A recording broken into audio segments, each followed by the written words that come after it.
الحمد لله رب العالمين والصلاة والسلام على رسوله الكريم وعلى آله وأصحابه أجمعين وعلى كل من تبعهم بإحسان إلى يوم الدين. أما بعد، پچھلے جمعہ کو میں سفر میں تھا. اس سے پہلے میں نے زبان کی جو گناہ ہیں اور اس کی جو آفتیں ہیں ان کے بارے میں کچھ بیان شروع کیا تھا، اور یہ بھی ذکر کیا تھا کہ حضرت امام غزالی رحمۃ اللہ علیہ نے اپنی مشہور کتاب احیاء العلوم میں زبان کی 20 آفتیں شمار کی ہیں کہ زبان کو آدمی اگر غلط استعمال کرے تو 20 قسم کے یا تو گناہوں میں مبتلا ہوتا ہے یا ایسے کام میں مبتلا ہوتا ہے کہ جو بالآخر گناہ کی طرف چلے جاتے ہیں. ان میں گناہوں میں سب سے زیادہ خطرناک اور سب سے زیادہ بری چیز جھوٹ اور غیبت ہے. جھوٹ بولنا چاہے مذاق میں ہی کیوں نہ ہو، اس کو رسول کریم سرور عالم صلی اللہ علیہ وسلم نے سختی کے ساتھ منع فرمایا. ایک حدیث میں آتا ہے کہ ایک مرتبہ رسول کریم صلی اللہ علیہ وسلم نے حاضرین مجلس سے فرمایا کہ الا اخبرکم باکبر الکبائر، کیا میں تمہیں نہ بتاؤں کہ سارے کبیرہ گناہوں میں سب سے بڑا گناہ کون سا ہے؟ تو 3 چیزوں کا ذکر فرمایا. الاشراک باللہ، سب سے بڑا گناہ، سب سے بڑا کبیرہ تو یہ ہے کہ کوئی آدمی اللہ کے ساتھ کسی کو شریک ٹھہرائے، اور اس شریک ٹھہرانے میں یہ بات تو داخل ہے ہی کہ کسی مخلوق کو اپنا خدا مانے،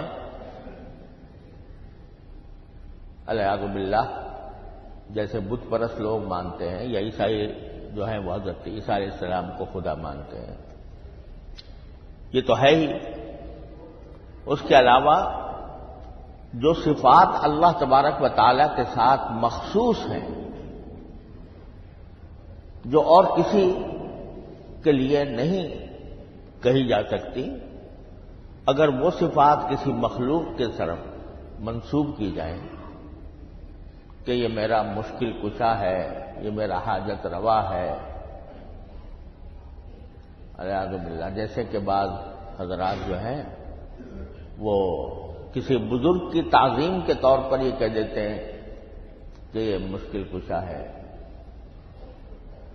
یا یہ کہہ دیتے ہیں اس سے دعائیں مانگتے ہیں کسی مخلوق سے کہ مجھے بیٹا دے دے، مجھے اولاد دے دے، مجھے قبروں پہ جا کر لوگ اس طرح کی منتیں مانتے ہیں، جا کر قبروں کے اوپر دعائیں کرتے ہیں. یعنی دعا کرتے ہیں قبر والے سے.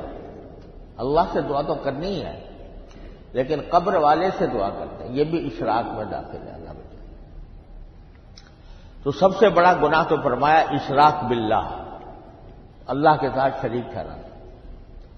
دوسرا فرمایا حقوق الوالدین، والدین کی نافرمانی. یہ بھی شرک کے بعد سب سے بڑا گناہ جو قرار دیا وہ والدین کی نافرمانی، والدین کا دل دکھانا. والدین کسی بات کا حکم دے رہے ہیں یا کوئی بات کرنے کے لیے کہہ رہے ہیں تو ان کی نافرمانی کرنا. اور ظاہر ہے کہ اس سے مراد یہ ہے کہ والدین کوئی ایسی بات کہہ رہے ہیں کہ جو گناہ کا کام نہیں ہے۔ والدین اگر گناہ کا کام کہیں تو پھر والدین کی نافرمانی کرنی ہوگی، واجب ہوگی، کیونکہ لا طاعت لمخلوق فی معصیۃ الخالق۔ باری تعالی خالق کے مقابلے میں خالق کی نافرمانی کر کے کسی مخلوق کی فرما برداری یہ نہیں ہے۔ لیکن مراد یہ ہے کہ والدین اگر کسی ایسے کام کا حکم دے رہے ہیں کہ جو جائز ہے، کوئی گناہ نہیں ہے، اس میں ان کی فرما برداری واجب ہے، اور اگر ان کی نافرمانی کرے تو یہ شرک کے بعد سب سے بڑا گناہ ہے۔ اعوذ باللہ۔ حدیث میں آتا ہے کہ ایک مرتبہ دو صحابی آئے نبی کریم صلی اللہ علیہ وسلم کی خدمت میں، وہ نوجوان تھے، انہوں نے آ کر کہا کہ یا رسول اللہ ہم جہاد کے شوق میں آئے ہیں، آپ کے ساتھ جہاد کرنے کا شوق ہے، تو ہم اس لیے اپنا وطن چھوڑ کر آئے ہیں تاکہ آپ کے ساتھ جہاد میں شریک ہوں۔ تو رسول کریم صلی اللہ علیہ وسلم نے ان سے پوچھا کیا تمہارے والدین زندہ ہیں؟ تو انہوں نے کہا کہ ہاں زندہ ہیں۔ تو آپ نے فرمایا کہ انہیں وہاں جا کر ان کی خدمت کرو، یہی تمہارا جہاد ہے۔ یعنی جہاد اس وقت فرض عین نہیں تھا، بلکہ شوق میں آئے تھے، تو فرمایا کہ والدین کی خدمت کرو، والدین کی اطاعت کرو، یہی تمہارا جہاد ہے۔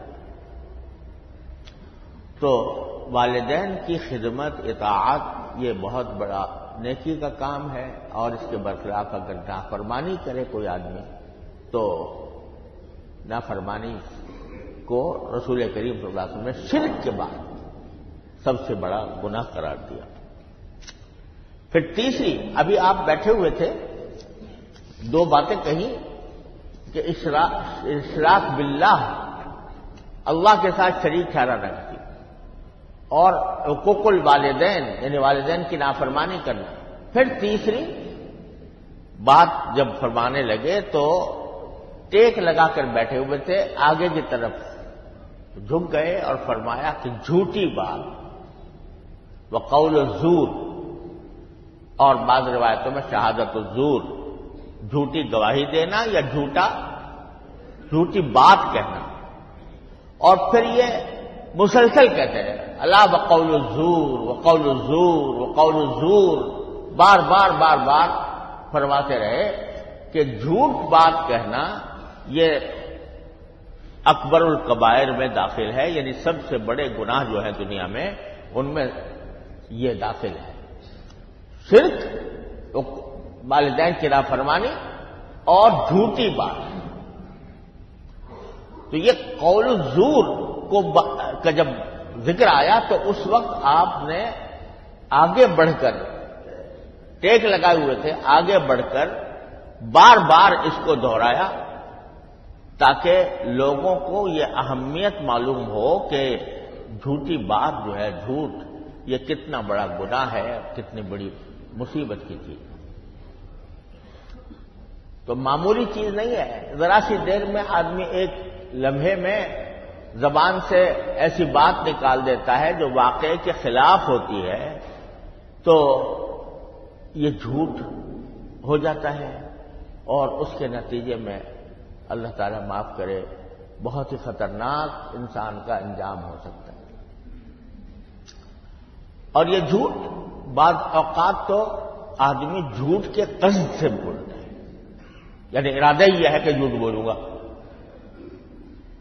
یہ تو ہے ہی ظاہر ہے حرام، لیکن بعض اوقات آدمی کو خیال نہیں ہوتا کہ میں یہ کام جو کر رہا ہوں یہ کوئی جھوٹ ہے یا گناہ کا کام ہے، لیکن حقیقت میں وہ جھوٹ ہوتا ہے۔ وہ کیا ہے؟ آج کل جیسے کہ عام رواج بن گیا ہے جھوٹے سرٹیفکیٹ بنوانے کا، جھوٹے سرٹیفکیٹ بنوانے کا. ڈاکٹر سے کسی سرٹیفکیٹ لے لیا کہ بھئی یہ بیمار ہے، حالانکہ بیمار نہیں تھا. ایک مرتبہ میرے پاس ایک بڑے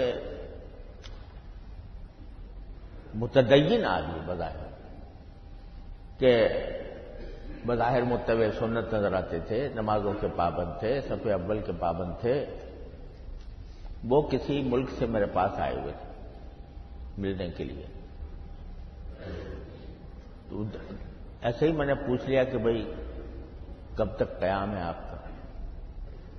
تو کہنے لگے کہ پہلے تو میرا کم ارادہ تھا رہنے کا، لیکن میرے اعزاء اقربا وہ اصرار کر رہے ہیں کہ مزید قیام کروں، تو پھر میں نے اپنا سرٹیفکیٹ بھجوا دیا ہے چھٹی کے لیے.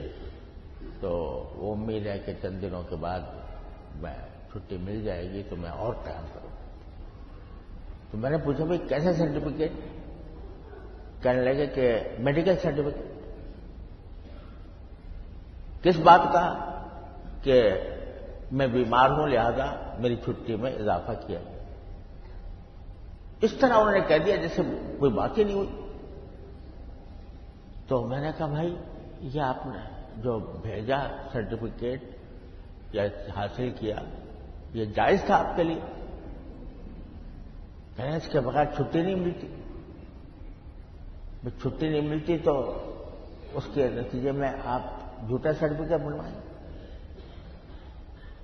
تو میں نے پھر ان سے عرض کیا بڑی نرمی کے ساتھ، میں نے کہا بھائی یہ جو آپ نے میڈیکل سرٹیفکیٹ بنوایا دیکھو اس کے اندر کتنے سارے گناہ شامل ہو.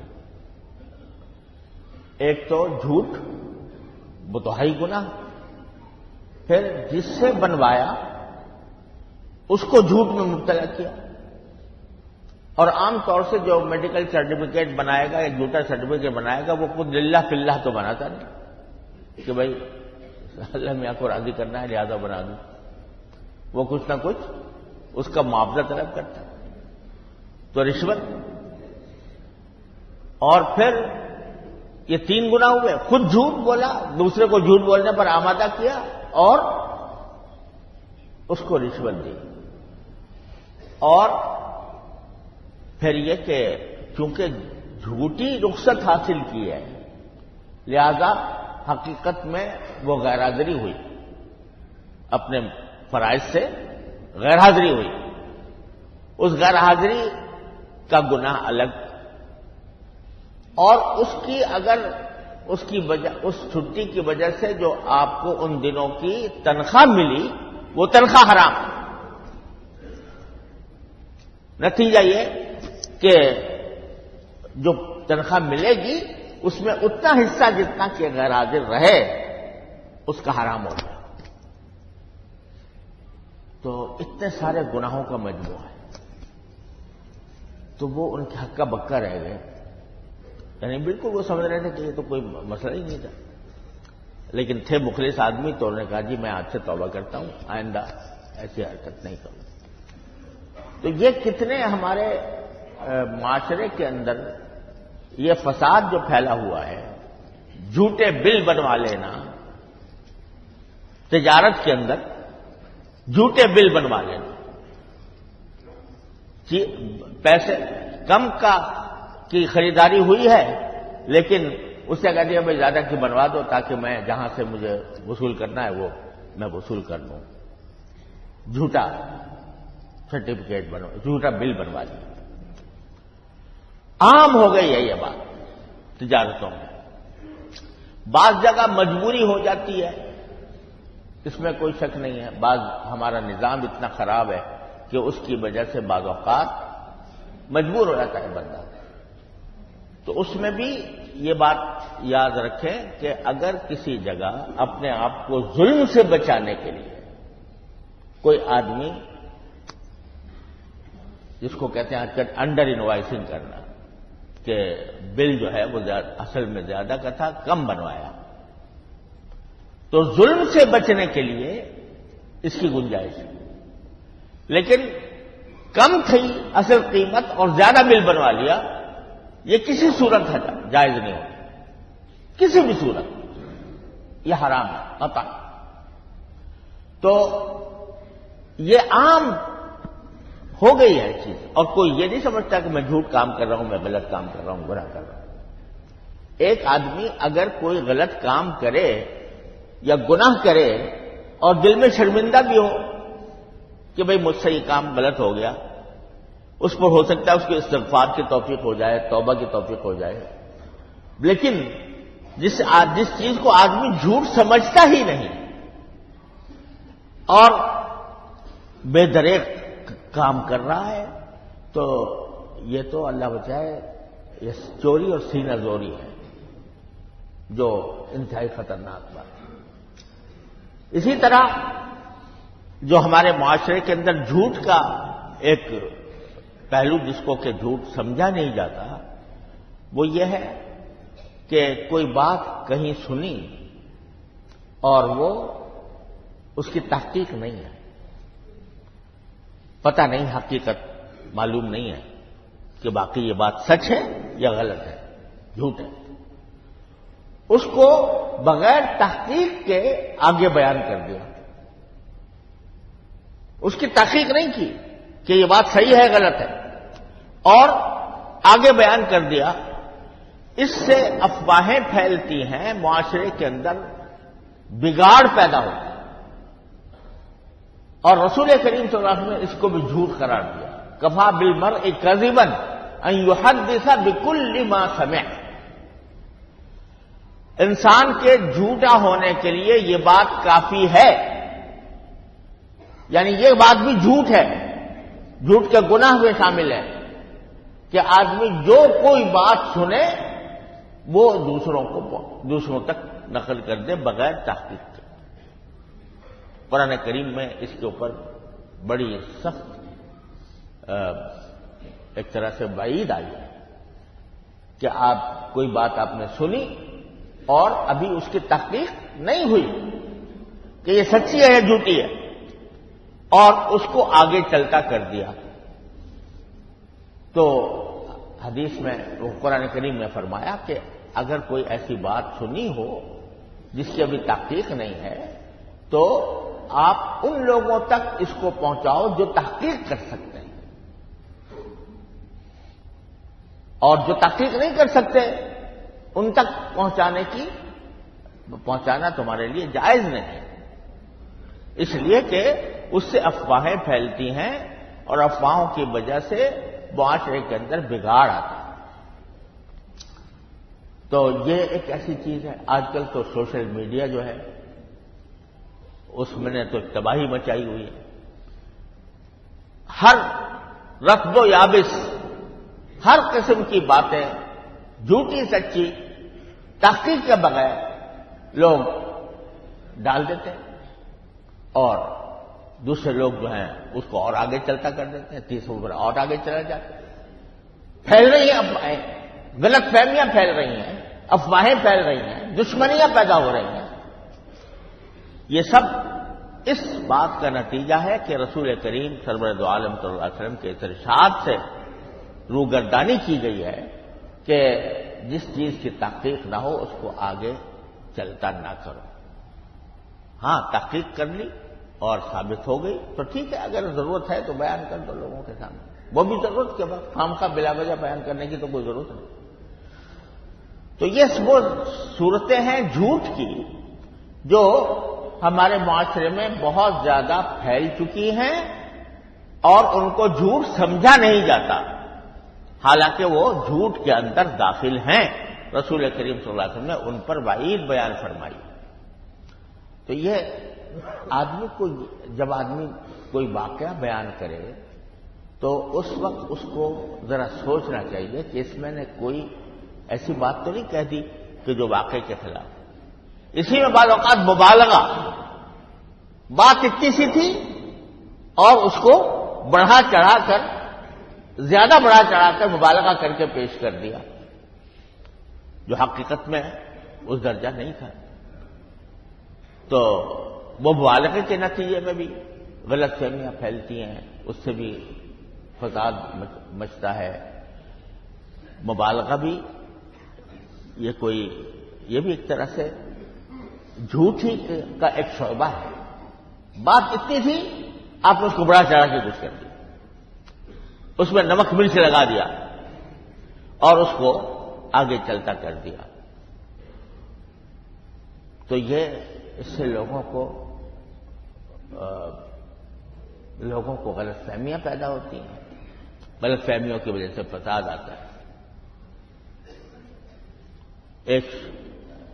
میرے ساتھ یہ واقعہ پیش آیا کہ ایک مرتبہ میری طبیعت خراب تھی، تو لوگوں نے، بیچاروں نے محبت میں کسی نے کہہ دیا بھائی وہ بیمار ہے تو اس کے لیے دعا کرو. اب جس نے سنا اس نے کہہ دیا بہت بیمار ہے، بہت کا لفظ اپنی طرف سے اضافہ کر دیا. اب جب بہت بیمار سنا تو کسی نے سوچا ہوگا بھائی جب بہت بیمار ہے تو پھر ضرور ہسپتال میں داخل ہوا ہوگا. تو وہ آگے چلا کہ جی وہ بہت بیمار ہے اور ہسپتال میں داخل. اب جناب ساری خبر کہیں سے کہیں پہنچ گئی. یہ کیا ہوا؟ ایک لفظ کا اضافہ مبالغے کے طور پر. اس مبالغے نے کہاں سے کہاں بات پہنچا دی. تو یہ بات کرتے ہوئے آدمی، جیسے بزرگوں نے کہا ہے، پہلے تولو پھر بولو. جو لفظ زبان سے نکال رہے ہو وہ لفظ کہیں ایسا تو نہیں ہے کہ واقعے سے آگے بڑھا ہوا ہو، مبالغہ کرنے والا ہو. تو ان باتوں کا خیال چونکہ نہیں رہتا، اس واسطے ہم لوگ غیر شعوری طور پر جھوٹ میں مبتلا ہو جاتے ہیں. یہ ساری صورتیں جھوٹ کی ہیں. واحد راستہ اس کا یہی ہے کہ پہلے سوچو کہ میں کیا کہہ رہا ہوں اور واقعے کے کتنا وہ مطابق ہے. اللہ تبارک و تعالیٰ اپنے فضل و کرم سے ہم سب کی اس غلط بیانی سے ہماری حفاظت فرمائے، اور اس کی جو مختلف صورتیں ہمارے ہاں پھیل گئی ہیں اللہ تعالیٰ ان سے بچنے کی توفیق عطا فرمائے. وآخر دعوانا الحمدللہ.